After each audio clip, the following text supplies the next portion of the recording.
Isang mapagpalang araw po mga kapatid at muli po tayo mag-aaral ng salita ng Diyos at ang salita ng Diyos natin pag-aaralan atin po itong kukunin sa mga kawikaan, Kabanata 17, talata 22. Sabi po dito, ang pagkamasayahin ay mabuti sa katawan at ang malungkuti unti-unting namamatay. Sabi po sa NIV translation, a cheerful heart is good medicine, but a crushed spirit dries up the bones. Mga kapatid, mga magulang, mga kaibigan, ito po ang salita ng Diyos. Ang papuri pagsamba ay para lamang po sa Kanya. So, ngayon po ay medyo may snowstorm, no? Talagang nandito ako sa parking lot kasi may binibili lang po si Sister Wife. So, ayan, may kita nyo, no? Talagang grabe yung snow po ngayon. Pero ganun pa man, sabi nga ng ating binasa ay dapat tayo ay maging masiyahin, no? Ano man po yung pinagdaraanan natin, ano man po yung sitwasyon. At tulad nito, nagkakaroon ng snowstorm, patuloy pa rin tayong magalak, maging masaya. Dito po, no, sa ating binasa, dito ay tinuturuan tayo ng ating Panginoon. So, kaya nga yung salita ng Diyos, hindi lang to para sa spiritual, kundi sakop nito kahit yung physical nating katawan, no? Yun ang kagandahan sa salita ng Diyos. Kasi yung tinuturo dito, yung pagiging masayahin, nakakapagdulot ito ng maganda sa ating pangangatawan. At yan ay mga kapatid, hindi lang in biblical speaking, kundi kahit sa science mga kapatid, ay makakabasa tayo at maraming mga research na nagawa at patunay na kung ano yung mabuting maidudulot kapag ang isang tao ay masiyahin at ang kanyang puso, mga kapatid, ay palaging masaya, di ba? Kasi nakakadulot ito, may mga naproproduce to sa katawan natin na talagang nakakabuti at napapalayo tayo sa mga karamdaman, di ba? Kasi kung tayo ay masyadong malungkutin, hindi maganda yung epekto sa katawan po natin. Kasi kapag ang kataang inner side natin, yung sa loob ng katawan natin ay may problema, so may kita yan sa buong katawan natin, no, sa outside na appearance po natin. At dito may kita natin ano ba yung mga mabuting maidudulot, no, ng pagiging masiyahin. So ito ay hindi lamang sinasabi ng salita ng Diyos, kundi ito ay napatunayan na rin, no, sa siyensya, sa science, kasi marami na po ang mga nag-research kung ano ba yung mga benepisyo. At isa nga dito sa alam naman natin na kapag ang isang tao ay masayahin, ito ay nagdudulot ng isang isang positibong emosyon na kung saan sabi doon isa sa mga benefits, no, kasi sinearch ko rin po, benefits kapag ikaw ay masiyahin, nag-i-improve yung cardiovascular health mo natin, no? So kasi positibo, nagre-reduce ito sa risk ng heart disease, no? Yung kakaroon kayo yung mga heart disease mo, yung problema sa puso, na malayo ka rin sa stroke, no? Tapos yung lower blood pressure, siyempre hindi ka high blood din, di ba? Kasi siyempre masaya ka no? Nakakadulot din ito yung sa na hindi tayo ma-depress, di ba? Yun sa blood vessel natin nagpa-function ng maganda, nag-i-improve, tapos nag-i-increase yung blood flow natin, di ba? Kasi masaya tayo, talaga namang yung maganda yung daloy ng dugo. Yung sa strength din ng ating mga immune system, di ba? So sabi doon, immune system by decreasing stress hormone, no? Kasi siyempre sa buhay natin ito, lalo dito sa Canada, marami yung na-stress, lalo ngayong winter, no? Talaga dito is depression kasi wala, nakakulong ka lang sa bahay mo, wala ka masyadong mapuntahan, lalo ngayon, no, may snowstorm, di ba? So dito maraming nadi-depress, pero kapag ang puso natin, tayo ay masiyahin mga kapatid, so nababawasan yung stress hormones natin at nag-i-increase yung fighting antibodies, no? Sabi dito, and T cells, making the body more resilient to illness and infection. Hallelujah, no? Hindi lang nababawasan yung risk, no, na tayo ay magkasakit, Hindi lang sa sakit, pati sa infection. No? So, makikita natin, no, yung effective stress management. Nakaka-reduce ito ng mga harmful, no, na health effects sa buhay po natin, sa katawan natin, at nakakaroon din to ng yung pain relief, di ba? Siyempre, nababawasan yung mga sakit-sakit sa katawan po natin, mga kapatid.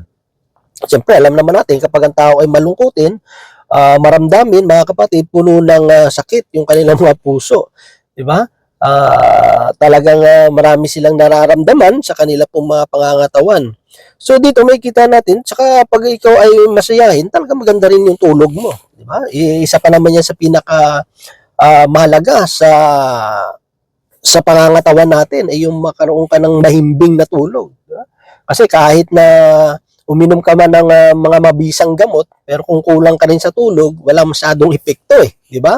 Yung rest pa rin, yung pagpapahinga pa rin, yung pa rin yung pinaka-the best eh, no? Yung pinaka-the best talaga na na pamamaraan para tayo ma-restore o magkaroon ng magandang pangangatawan at kalusugan, di ba?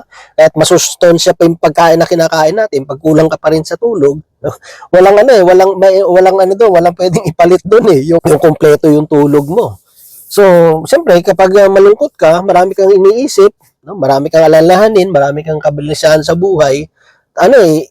Yung enough sleep ng mga kapatid mahirap nang gawin 'yun eh. 'Di ba? Kasi minsan kahit sa panaginip, napapanaginipan mo pa yung mga problema mo, yung mga pinagdaraanan mo sa buhay.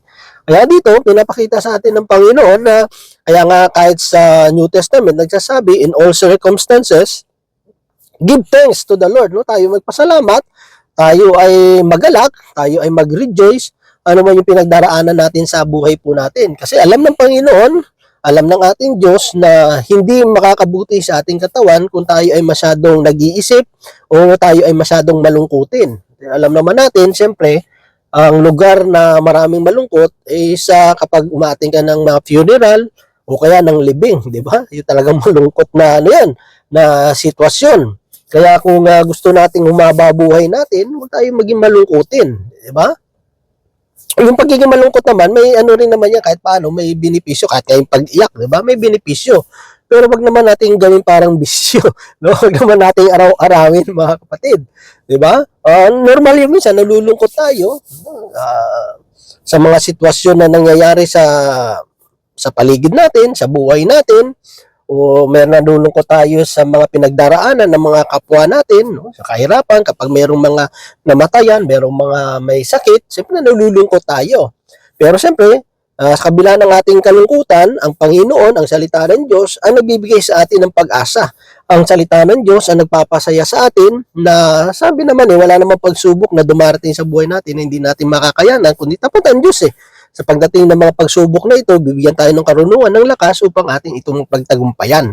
Kaya nga, ano man yung sitwasyon natin, dapat tayong magala kasi alam natin mayroong Diyos na tumutulong sa atin. Alam natin na ano man yung ating sitwasyon at pinagdaraanan, hindi tayo pababayaan ng Diyos, kundi nandun pa rin yung tulong, yung gabay, yung strength na ibibigay ng Diyos sa atin, yung guidance niya, di ba? Yung discernment na ibibigay ng Diyos sa bawat isa sa atin. Kaya ito, pinapaalala lang sa atin ng Panginoon kasi concern ang Panginoon, hindi lang naman sa spiritual natin pamumuhay, kundi pati ang Diyos ay concerned din sa ating physical na pangangatawan. Kasi siyempre, hindi rin natin magagampanan na maayos yung ating mga obligasyon, yung ating mga responsibilidad, una siyempre sa Diyos at sa pamilya natin, sa community, sa mundong ito kung hindi tayo physically fit, di ba? Kaya nga mas malaki yung benepisyo kapag ikaw'y masaya kaysa sa maging malungkot po tayo, di ba? Kasi katulad ng medicine, di ba? Nagtitake tayo ng medicine para pagalingin yung ano man yung nararamdaman natin sa loob ng katawan po natin. Ganun din naman yung pagiging masiyahin, isang inner emotion. Pero malaki ang hindi lang sa inner ng loob ng katawan natin ang may magandang epekto nito, kundi kahit naman sa outside appearance natin, nakikita yung kabutihang dulot ng isang taong masiyahin. At yung pagiging masiyahin, mga kapatid, nakakatulong to na bibigay ng good vibes, di ba? Hindi lang ikaw yung nagiging masaya, kundi pati yung taong nakakakita sa iyo ay nai-inspire din sila di ba? Pag nakakita ka ng tao na kapag yung halakhak yung tawa ay talagang, di ba, yung palaging nakangiti, nakakahawa po kasi yun no? Sa lahat ng pwede nating uh, makahawa sa tao, dapat yung mga positibong mga bagay, no? Hindi yung parang sakit na contagious na nakakahawa, na nagdudulot ng hindi maganda sa katawan o sa physical na katawan ng tao, di ba? Pero ito, yung pagiging masayahin, yung pagiging magalak, o yung pagiging matuwain, masiyahin, ay hindi lang ikaw yung nakakabenepisyo mga kapatid, kundi pati yung mga tao na sa paligid mo na nakikita na ikaw yung masayahing tao, nagbibigay ng inspirasyon, nagbibigay din ng kagalakan sa kanila, di ba? Kasi may mga tao minsan na grabe na yung problema pinagdaraanan, no, parang susuko na, nawawalan ng pag-asa, pero kapag nakita ka, nakangiti ka, masaya ka, no, kahit sa simple lang yung pamumuhay mo, kahit sabihin pa natin may problema ka rin, pero nai-inspired sila. Kasi bakit? Kasi nakikita nila na kahit ganito na kahirap yung buhay, kahit grabe na yung mga pinagdaraanan, pero nakakangiti ka pa rin. So, yung mga bagay na yun, nagbibigay ng inspirasyon sa mga taong yun. So, ang nakakabenepisyo, hindi lang tayo, kundi pati yung mga tao sa paligid po natin. Diba? Kasi mostly, kapag tayo ay malungkutin, minsan, hindi rin nakakabuti dun sa mga tao sa paligid natin, no? So, kaya sa pamilya natin, kasi sila mismo nalulungkot din. Sila mismo naapektuhan sa mga pinagdaraanan natin at sa mga nararanasan natin, di ba? So, most of the time, mas nagiging negative yung magiging resulta o magiging reaksyon ng mga tao kapag tayo ay malungkutin. Siyempre, nalulungkot din sila. Alam na matuwa sila dahil nalulungkot tayo. Kunyari, may karamdaman tayo, may sakit tayo. So, hindi naman nakakadulot sa kanila ng positibo yun na emosyon o positibong epekto sa kanila pong mga buhay. Pero, kapag tayo nasayahin mga kapatid, kung malungkot sila, di ba? Napapalitan ng saya yung kanilang nadarama. Di ba? Mahirap yung malungkot sila, tapos malungkot ka rin. Di ba? Kaya nga kapag ang tao ay malungkot, ang medisina dyan mga kapatid is palitan ng saya. Di ba? O, di ba? Ganun naman yan. Pag nalulungkot ka, ano yung remedy mo dyan? Pasayahin mo. Diba? Hindi yung malungkot na siya, dagdagan mo palang kalungkutan. Diba? Sabi mo, malungkot ka ba ngayon? Pareho lang tayo. Kaya kung may problema ka, huwag kang mag-alala. Ako rin may problema. No? Kaya siguro tayo pinagtagpo. Mostly talaga mga kapatid, yung mga taong may problema, ang dapat ang dala natin solusyon. Hindi yung problema pa yung dadagdag natin. So, imbes makakatulong tayo na mag-cheer up sila mga kapatid o maging matatag sila o bigyan sila ng bagong pag-asa sa buhay nila, baka hindi maganda pa yung magiging resulta na imbes maging blessing tayo sa kanila, imbes na ma-inspired sila, na-expired na lang. No? So, kung tulad ngayon, tingnan mo, may winter snow ngayon, no? Tingnan yung paligid natin ngayon. Ayan, no? Maririnig mo na nga yung ng hangin, no? Talagang malakas. No? Pero siyempre, enjoy mo lang. Ganun lang talaga ang buhay. Kailangan mo i-enjoy, di ba? Wala ka na magagawa yan. Hindi mo makokontrol ang tinatawag na kalikasan, di ba? Ang magagawa na lang natin, i-enjoy ang lahat ng mga dumarating sa buhay po natin, di ba? Kasi minsan pag wala ka rin problema minsan, para kang naghahanap din ng problema. Hindi naman, no? Pero mostly kasi part kasi ng buhay yan mga spices ng buhay yan no? Sangkap yan parang sa pagkain pa, kung kulang ka sa Ricardo's, hindi mo rin ma-appreciate talaga yung kinakain mo Pero pag kumpleto sa Ricardo's, mga kapatid, ay mas mai-enjoy mo siya. Ganun talaga po ang buhay. Kaya matuto tayong maging masaya, matuto tayong magpasalamat. At alam naman natin, may mabuting, medyo lumalakas na nga yung hangin, no? Yan. No? Doon tayo magpasalamat, no? Kasi alam naman natin na hindi lang tayo yung nakakabenepisyo nyo, kundi diba, sa loob na lang ng tahanan natin Diba? Pag mahirap yung buhay, tapos malungkot ka, hindi lang ikaw na magulang yung nalulungkot, pati yung mga anak mo nalulungkot din. Kasi mamumblema na yan. Tinitignan pa lang yung mukha mo, sabi, patay, no? Imbis sa 3 days makakain tayo ng 3 times a day, parang na 2 times a day na lang, di ba?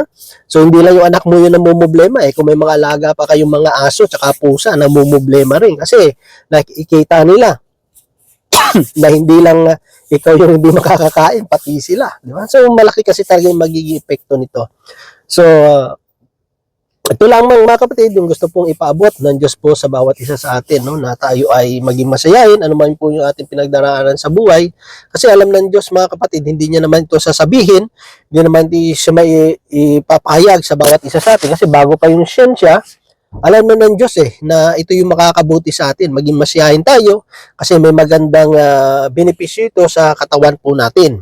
At kung tayo ay mananatiling malungkot, no, masyado nating alalalahanin yung mga nangyayari sa buhay natin, mga kapatid, ay magdudulot lang ito ng pag-ikli ng buhay natin. No? Kasi yun lang naman pinakaano dun Pag masayahin ka, hahaba buhay mo. Pero kung malungkutin ka, unti-unti kang namamatay, ibig sabihin, mas na-shorten yung buhay po natin, no? Imbes na mabuhay ka more than 100 years, baka abutin ka na ng 80 years kasi parang na nababawasan yung mga araw natin sa mundong ito. So, yun na lang mga kapatid. Salamat sa Panginoon kasi nandyan yung kanyang salita, nandyan yung kanyang paggabay na nagpapalakas, nagbibigay kagalakan sa bawat isa sa atin, hindi lang yung salita ng Diyos, kundi kahit yung mga tao sa paligid natin, nagdudulot din sila ng inspirasyon sa atin. Kung tayo may pinagdaraanan sa buhay, nasa sa tingin natin, hirap na tayo, yung kinakain natin ganito lang, pero kung isipin mo, may mga tao pang mas hirap ang buhay kaysa sa atin. No, may mga tao na wala nang makain sa buhay pero nagpapatuloy na lumalaban kasi patuloy silang umaasa, meron silang paniniwala na ang Diyos ay nakamasid sa kanila at tinitignan nila na ang kanilang sitwasyon na ito ipagsubok lamang ng Panginoon at after nila mapagtagumpayan yung mapagsubok ng kanilang pinagdaraanan sa buhay ay kanila namang malalasap yung patuloy na kabutihan ng Diyos, yung mga biyaya sa buhay po nila. So yun lang mga kapatid at nawa ang Diyos patuloy magpala po sa bawat isa sa atin. God bless sa ating lahat.